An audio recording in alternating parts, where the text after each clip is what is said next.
कौशल्य घटकार्य या ठिकाणी आपल्याला हा एक घटकार्य दिला होता. काल युट्यूबवर त्यांनी दाखवलं होतं की कसं सादरीकरण करायचं. त्याच्या व्यतिरिक्त करता येईल. इयत्ता तिसरी विषय आहे मराठी. घटक आहे दिसते ना, काय आहे घटक सांगा. मनीच्या गमती. मनी म्हणजे भरपूर आहे, तर आहे आपली पूर्वतयारी. बघा या ठिकाणी अभ्यासक्रमाचे ध्येय विविध स्रोताद्वारे संदर्भानुसार शब्दसंपदा प्राप्त करणे. या ठिकाणी गटाचं नाव आहे साने गुरुजी आणि या ठिकाणी क्षमता आहे कोणत्या विकसित झालेल्या आहे. बघा वेगवेगळ्या साहित्यामधून मनींचा शब्दसंग्रह ओळखता येणे. या ठिकाणी अध्ययन निष्पत्तीचे स्तर आहे, प्रश्न प्रकार आहे, निम्न स्तर प्रकार प्रश्न आणि उच्च स्तर प्रश्न. उच्च गटासाठी आणि निम्न गटासाठी 1 ते 4 आहे, 1 ते 5 मार्क. या ठिकाणी प्रश्नाचे प्रकार दिले आहेत वस्तुनिष्ठ, लघुत्तरी आणि दीर्घोत्तरी. आणि अध्ययन निष्पत्ती आहे बघा मनीचा अर्थ समजावून घेतो. आता या ठिकाणी एखादी मन सांगा. गाढवाला गुळाची चौक आहे, साखरेची चव म्हणू शकते. लक्षात घ्या. मग जे तुम्हाला गोळ आवश्यक आहे का, साखर आवश्यक आहे की गुळ आवश्यक आहे. गुळ याच्यात लक्षात ठेवा. नाश्ता येईना अंगण वाकले. फॉर एक्झाम्पल घ्या, मनीचा अर्थ समजून घेतो म्हणजे एखादी मन सांगितल्यानंतर त्याला खरोखर समजते का. नाश्ता येईना अंगण वाकले याचा अर्थ काय होतं थोडस सांगा. हे करा. हा समोरच्या माणसाला नाचतात नाही म्हणून तो अंगण वाकला म्हणून काहीतरी बहाणा सांगतो. म्हणजे कोणतं तरी एखादा काम करायचं असेल, जसा गटकार्य समोर सादर करायचा होता, कोणता तरी बहाणा करून आपण मागे बसले.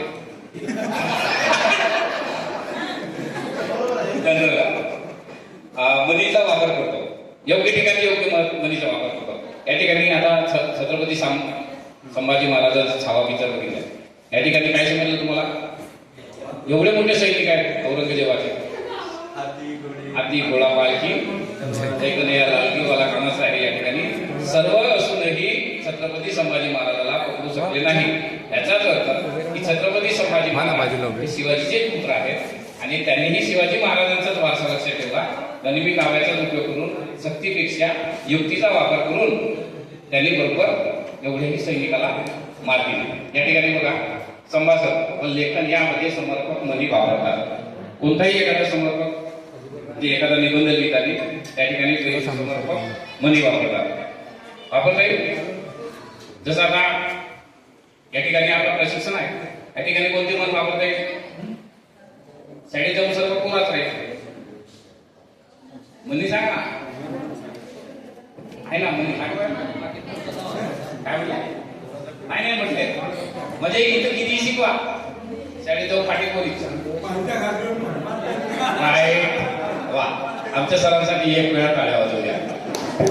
छान छान वेल्डन सर. पण हा पालख्या घागरीवर पाणी कितीही टाका तो निसटतो.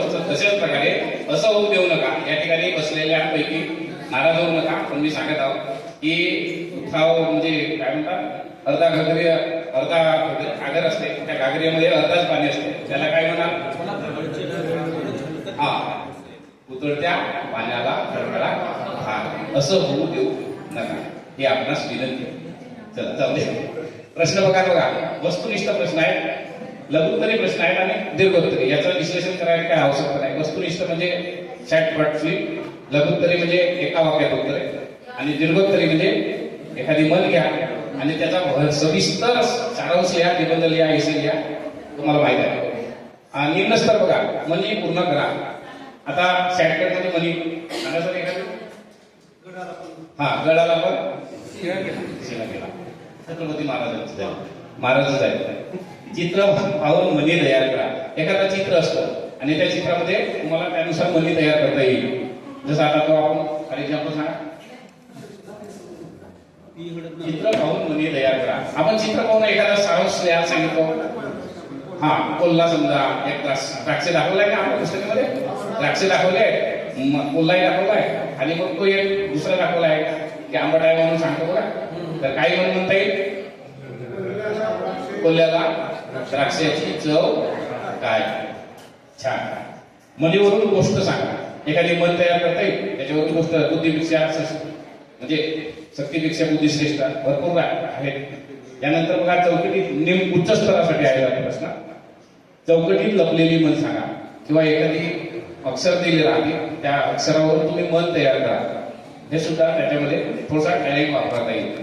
यानंतर मनीचा तुम्हाला समजलेला अर्थ सांगा. एखादी मन असते त्या मनीचा अर्थ समजून सांगणे.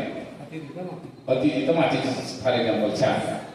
अतिथित माती म्हणजे प्रमाणामध्ये सर्व काही असावे. कविता आहे ना. छान. मनीचे गाणं सांगा. मनीचं एक गाणं आहे हे आपल्या युट्यूबवर.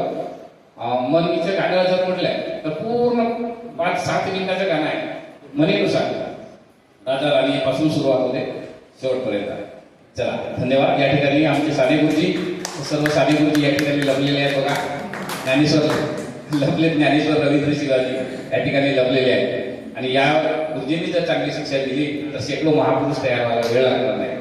धन्यवाद.